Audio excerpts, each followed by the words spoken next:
Hello! Hi! Welcome back to my channel journeys bus. మరి ఈరోజు మన ఛానల్‌లో ఘాటుగా రసం పౌడర్, అలాగే రసం ఎలా తయారు చేసుకోవాలో నేను మీకు చేసి చూపిస్తాను. చూసేయండి. ముందుగా 1 కప్ ధనియాలు, 1 కప్ మిరియాలు, 1 కప్ కందిపప్పు, అలాగే హాఫ్ కప్ జీలకర్ర, ఒక బంచ్ కరివేపాకు తీసుకొని ఎలాంటి డ్రై రోస్ట్ చేయకుండా మంచి ఎండలో ఎండబెట్టుకోవాలి. ఇలా ఎండిన ఈ గింజలన్నిటిని మిక్సీ జార్లో వేసుకొని ఒక చిటికెడు ఇంగువ, అంటే ఒక స్పూన్ ఇంగువ వరకు వేసేసుకోవచ్చు. వేసుకొని ఈ కన్సిస్టెన్సీలో మనం మిక్సీ పట్టేసుకోవాలి.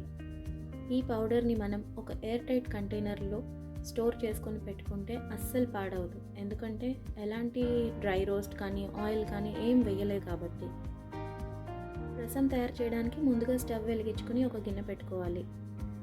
గిన్నెలో 2 గ్లాసెస్ ఆఫ్ వాటర్, కట్ చేసుకున్న టమాటా ముక్కలు, కొత్తిమీర, చింతపండు గుజ్జు, అలాగే ఇప్పుడు నేను తయారు చేసి చూపించిన జర్నీస్ రసం పౌడర్, అలాగే తగినంత సాల్ట్ వేసుకొని చక్కగా కలుపుకోవాలి.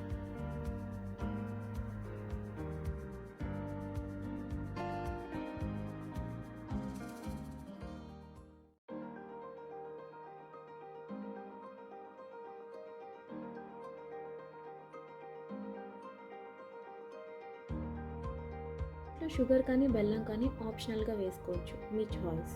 ఇప్పుడు ఒక చిటికెడు పసుపు వేసుకొని బాగా తెరలనివ్వాలి.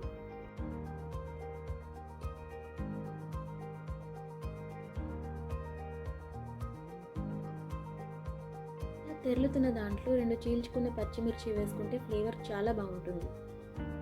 ఇప్పుడు తాలింపు పెట్టుకోవడానికి 2 టీ స్పూన్ల నెయ్యి వేసుకొని, టీ స్పూన్ మినపప్పు, 1 టీ స్పూన్ జీలకర్ర, 1 టీ స్పూన్ ఆవాలు, చిటికెడు ఇంగువ, అలాగే ఎండుమిర్చి, కరివేపాకు వేసుకోవాలి. వేగిన తాలింపుని రసంలో వేసుకోవాలి.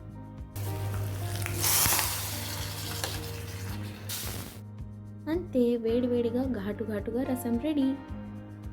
ఈ రసంని వేడివేడి అన్నంలో పాపడ్స్తో తీసుకుంటే అద్రిపోతుంది. కనీసం అలా తీసుకోలేకపోయినా సూప్ లాగా అయినా ఒక గ్లాసుడు తాగితే డైజెషన్ కానీ కోల్డ్ కఫ్ లాంటి ప్రాబ్లమ్స్ రాకుండా హ్యాపీగా హెల్తీగా ఉండొచ్చు.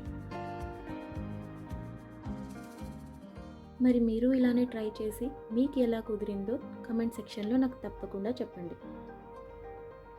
Don't forget to like, share, comment and subscribe.